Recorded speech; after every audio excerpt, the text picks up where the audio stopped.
பெங்களூரில் ஆகஸ்ட் 15ஆம் தேதி சனிக்கிழமை எல்சிபி கேபிடல் ராமச்சந்திரபுரத்தில் இரத்ததான முகாமுடன் கூடிய மாபெரும் மருத்துவ முகாமை நடத்தியது.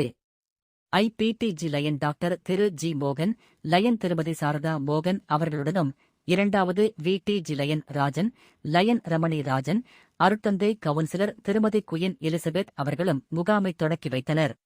லயன் பாரதி கிருஷ்ணமூர்த்தி, ஜிஎஸ்டி மற்றும் lion Manojkumar DCPST forum, presidency பல்கலைக்கழகத்தின் துணைத் தலைவர் திரு சுஹேலகமது ஆகியோர் முகாமில் கலந்து கொண்டனர். மருத்துவ முகாமில் ஸ்பர்ஷ் மருத்துவமனை கலந்து கொண்டு பொது பரிசோதனை, சிஸ்டாலிக் இரத்த அழுத்தம், நீரிழிவு பரிசோதனைகளை செய்தது. இதில் 118 பேருக்கு பரிசோதனை செய்யப்பட்டது. இதில் இசிஜி 28 பேருக்கும், எலும்பியல் 59 பேருக்கும் பரிசோதனை செய்யப்பட்டது. அதேபோல முகாமில் கலந்து கொண்ட கேஎல்இ பல் மருத்துவக் கல்லூரியினர் 45 பேருக்கு பல் பரிசோதனை செய்தனர். Doctor SR. சந்திரசேகர் பேச்சு மற்றும் செவித்திறன் நிறுவனத்தைச் சேர்ந்தவர்கள் lions club of Bengaluru east பேச்சு மற்றும் செவித்திறன் சோதனை செய்தனர். மொத்த பரிசோதனை 27 பேருக்கு செய்யப்பட்டது. அதில் 14 பேர் பேச்சு மற்றும் செவித்திறன் நிறுவனத்திற்கு பரிந்துரைக்கப்பட்டனர்.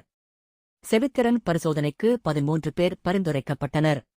பேச்சு மதிப்பீட்டிற்கு 2 பேரும், காது, மூக்கு, தொண்டை நிபுணருக்கு ஒருவரும், உடலியல் நிபுணருக்கு ஒருவரும் பரிந்துரைக்கப்பட்டனர். வாசன் கண் மருத்துவமனையினர் 55 பேருக்கு கண் பரிசோதனை செய்தனர்.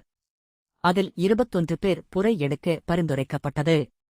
16 பேருக்கு கண்ணாடி வழங்கப்பட்டது. 10 பேர் மருத்துவமனைக்கு அனுப்பப்பட்டனர்.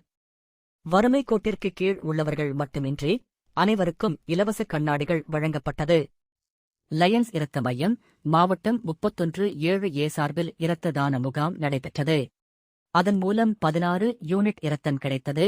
6 யூனிட் இரத்தம் லயன்ஸ் மன்ற உறுப்பினர்களால் தானம் செய்யப்பட்டது. அருட்தந்தை கவுன்சிலர் திருமதி குயின் எலிசபெத் அவர்கள் முகாமில் இரத்த தானம் செய்தார். முகாமின் வெற்றிக்கு ஆதரவளித்த ஒவ்வொருவருக்கும் தனது மனமார்ந்த நன்றியை எல்சிபி கேபிடல் கிளப் சுகாதார முகாம் தலைவர் லயன் ராமச்சந்திரன் தெரிவித்தார்.